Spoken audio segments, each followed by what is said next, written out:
Milk, eggs, leather, wool, and of course meat.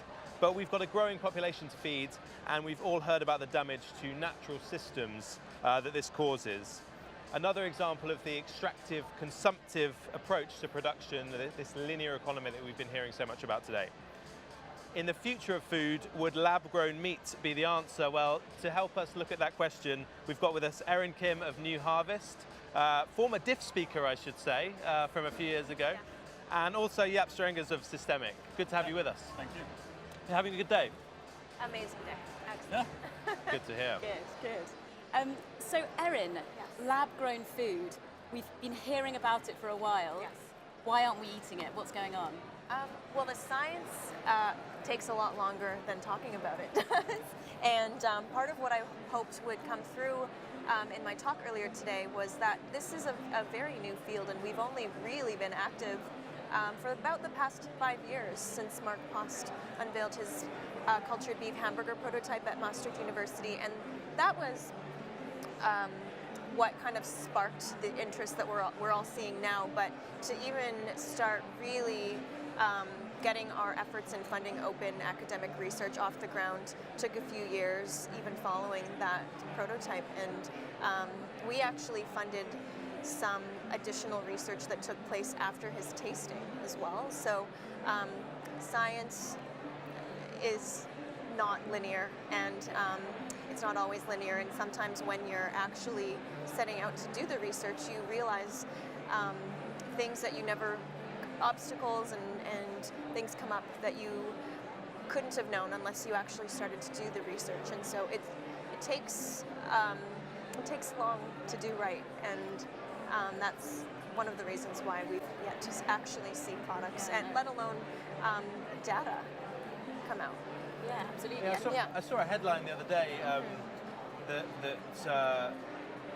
the producers of lab-grown food will have, it was something along these lines, they'll have a lot of trouble getting people to eat it, which I'm quite interested personally in. I want to eat it. I want think to know, we how were often saying do you before. eat it? I'm interested, but I also have questions. And if you had asked me 5 years ago, I probably would have been, I would have fewer questions, and I would have been probably more blindly optimistic about it, knowing now what goes into the culture media and how much we don't know about the actual product and what effects it would have. It actually makes me, it raises more questions than answers for me. So I've probably become more hesitant over the years, which is interesting and maybe unusual. Isn't there some saying you found out how the sausage is made? This is quite literally, you found out how the lab-grown sausage is made. I suppose so. So, you've been working on circular economy and circular economy for food, a part of a research project with the Ellen MacArthur Foundation, which we heard a little bit about earlier on today here in the studio. Yep. What difference could lab-grown food, or let's say lab-grown animal products, what difference could they make for a circular economy? How are they connected? Well, look, I mean, at the highest level, it's about the whole dietary, patterns that we have today and the inherent issues that come with that, right? And so this is, the environmental footprint of meat in this case, obviously, is one that's well known. Health issues that come with overconsumption of certain types of protein sources, etc. And so, one of the things that we're finding increasingly is this whole concept of, can we just rethink the portfolio of proteins that we consume, right? And so it's quite meat-based today, and so what is then the way forward for the future, without expecting massive consumer behavior? Because I think that's always a hard one to really just bank on that the future lies in that. I wouldn't bet on that, right? And so I think the kind of work you do, to me, is part of indeed a portfolio of a lot of other things. Hard to tell which one, how it all play out.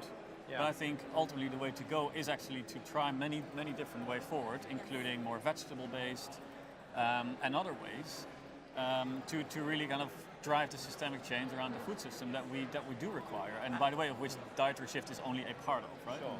And are there chances that there will be some knock-on effects of this? So obviously we have a lot of people make their livelihood from livestock farming. a lot of land is dedicated to that. Whole industries, really. Could we see that go? And do we need to be conscious of those knock-on effects? I think we absolutely need to be conscious of those.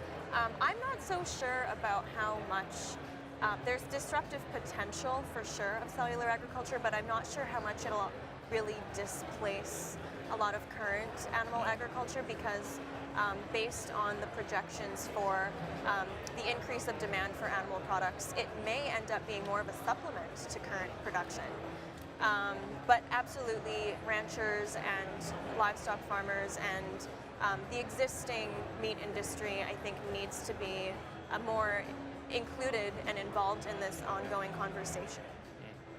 And to me, I think so I think that's right. I think on the one end, clearly, just the population growth and wealth growth that we're seeing now is just an explosion of meat in theory, or protein meat, right? And so any additional source is welcome at this stage, I would say. Mm-hmm. Additionally, I mean, if you think about the farming system of the future, the kind of less intense, more regenerative type practices typically don't actually allow for this intensification that you need to have more and more and more animals. So it's just kind of two directions that both actually require other sources of protein to come without displacing necessarily, the current farming system.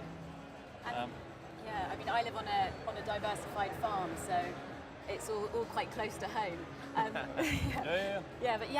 When you're trying to create a cohesive vision for the future of food, how much faith can you put in new technologies? I mean, look, I think the reality is, with any of these system perspectives, technology does play a big role, right? I think there's no way around it. There's just too much ongoing, and the more we look into it, I mean, every part, be it from the dietary part, be it from the so-called nutrient looping, so taking the nutrient from waste and bringing it back to all kinds of other things. I mean, it's all, even the farming itself is increasingly driven by innovations around technology to make it better, sharper, more efficient. So I think there will absolutely be a big role. Then, of course, the next question of, well, which ones are the winners? And I think that's, again, the answer, well, we don't know. And it's more about how do you strategically think about pushing a portfolio of innovations to at least make sure that you're heading in the right direction. Absolutely. And so we were talking about it earlier, but you were part of writing the report, Achieving Growth Within, which focuses on investment. Do you think there's enough investment in circular economy? What's enough, right? That's always a tough one. I think today was 2 years ago. I think it has picked up since, right? I mean, just practical examples in the food space is large investments that have gone into urban agriculture in the meantime, like indoor farms. The SoftBank plowing in tens of millions into Plenty as an example that comes to mind. And there's loads of them as well, right? So I think there's absolutely, momentum is picking up. I think, as always, the really big bucks typically tend to go in infrastructure. And so examples could be, new recycling technologies or similar, or new processing and production plants. And that's always harder, right? I mean, we do work also with new technologies, for example, plastics recycling in this case, and they require tens of millions per plant, and that is hard to get when their technology is just on that edge of breaking through. So in many ways, circular economy is nothing new compared to, the concept, but the way financing is attracted is not different than anything else regarding innovation, and kind of reducing the risk is ultimately the key element that needs to happen. And the discussion we just had on stage, right, the panel member, the large corporates taking some of that on them, taking some of those risks away, really could also make a big difference. Fantastic. Well, thanks for joining us here in the studio. Enjoy the rest of your day here at the summit, and we'll see you later on. Thanks very much. Thanks very much. Cheers.